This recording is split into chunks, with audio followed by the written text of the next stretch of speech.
So, this is episode 1. I'm going to call it the painful sleigh ride because I still got a pain someplace where I don't think I'm allowed to announce what the area actually is as a result of this story. But back in, about 1959 or so, I had a pigeon coop in the Bronx. My grandkids said, "Grandpa, what's a pigeon coop?" "Oh, those dirty birds that go to the bathroom on you? Are they the ones that my mother and father say, 'Oh, don't go near them. Oh, don't touch them. If you touch them, you're going to get bacteria. You're going to get all these different diseases.'" Well, I had a pigeon coop. I used to hang out with pigeons. That was part of my life in the Bronx until they burnt the coop all down. That'll be another story. Anyway, so this I'm calling the painful sleigh ride because my grandkids said, "Oh, Grandpa, we have these little skateboards and we have these little surfboard-looking things with wheels.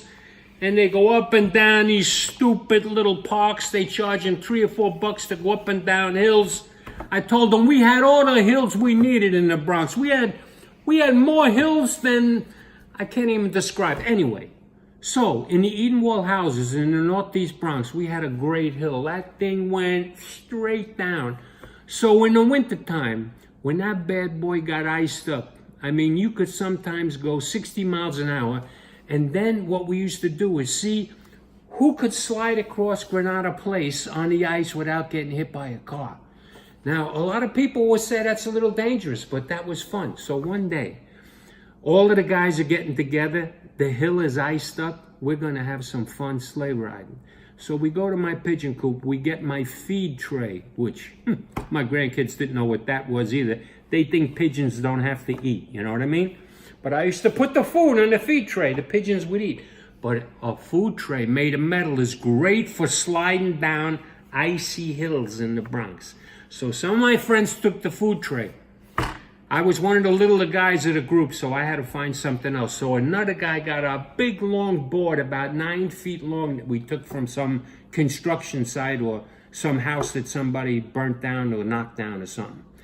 Anyway, we get on this board, we're going down the hill 100 miles an hour, and anybody from the Bronx that knows, once the ice stops and there's no more ice, and you hit the grass, guess what happens? Whatever you're riding on, it stops, right? Just like that. Like if you was in a seat car with no seatbelt, and you didn't have your seatbelt on, you hit something, you'd go through the window. Same thing with sleigh riding on a big plank. We're going down the hill 60 miles an hour. All of a sudden, we hit a dry spot. 8 of us slide off that big, long board. What my friend Louis said is, I forgot. I was supposed to turn the thing down the other way because there was a big nail sticking up at the bottom, you know? So as each of us went across this nail, and that's why I can't tell you where it got me, it was something to do with the place where a person sits. Anyway, the first guy went over, he went, "Ah!" The second guy goes over, "Ah!" Now, I'm about the 5th guy. I know something's coming that I ain't gonna like, but I'm from the Bronx. So what am I gonna do, jump off the thing and not express the pain that my friends are going through? I stayed there. Ah! I went through. I don't know what hurt more, the nail going through my butt, or when I got home, my father saying, "Didn't you rip those black corduroys that cost us $10 last week? How did you do that?" But anyway, so that's a little story about the rough sleigh ride. That's what we used to do in the Bronx.